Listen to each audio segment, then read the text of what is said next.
Well, the two major wars the U.S. is focusing on right now, both intensifying even during peace talks. New today, Russia launching a massive series of strikes on Ukraine overnight, one of the biggest aerial attacks yet, less than a day after implying they would be willing to come to the negotiating table to end that war. Ukraine's Air Force saying Russia launched more than 600 munitions, including drones and missiles. Most of them were shot down, but impact was reported in at least 11 locations all across the country. And then in the Middle East, Israel now beginning the process of taking over Gaza City. The IDF saying it's calling up 60,000 reservists for its ground offensive.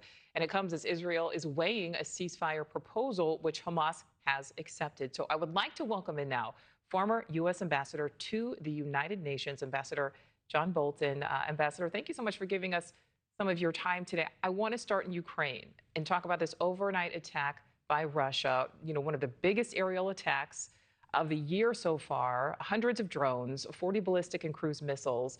This, as diplomatic talks are ongoing, at least on the part of the U.S. and these European allies. But is Vladimir Putin serious about peace?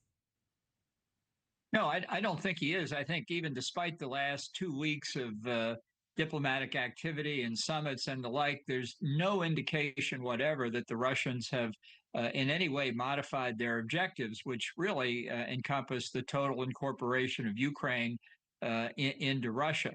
I think what the continued advances that the Russians are making and the attacks on civilian targets is that Ukraine could use more assistance, more capabilities in order to blunt the Russian offensive, and there's no sign that's forthcoming from the U.S. or the Europeans. So it's a difficult situation for Ukraine, and I don't see the diplomacy promising at this point. It's not over yet, but I don't see any real movement substantively after all the diplomatic conversations. Yeah, because as you say, we seem to continue to see these daily attacks. Ambassador, I would like to listen to some of what President Trump is saying about this push for peace. In a certain period of time, not very far from now, a week or 2 weeks, we're going to know whether or not we're going to solve this, or is this horrible fighting going to continue. We'll do our best to get it ended. And I believe you have two willing parties, and usually that's good news, but two willing parties that want to make a deal. And we'll journey together, and we'll go over, and we'll see if it can be done. All right, so Ambassador, that was Monday. We know that President Trump met with Putin Friday of last week. At the time, things seemed to be moving quickly, but do you think a bilateral between Putin and Zelensky happens? If so, when and where?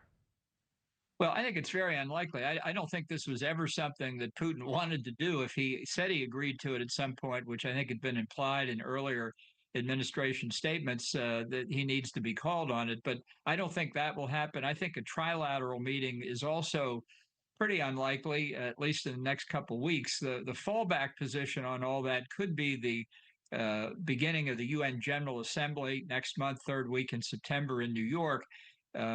Trump and Zelensky are regular attendees at that to speak, and Putin, who hasn't come in recent years, perhaps could be persuaded to come to New York for a meeting on the side of the General Assembly opening. But I'd be very doubtful of any significant activity before then.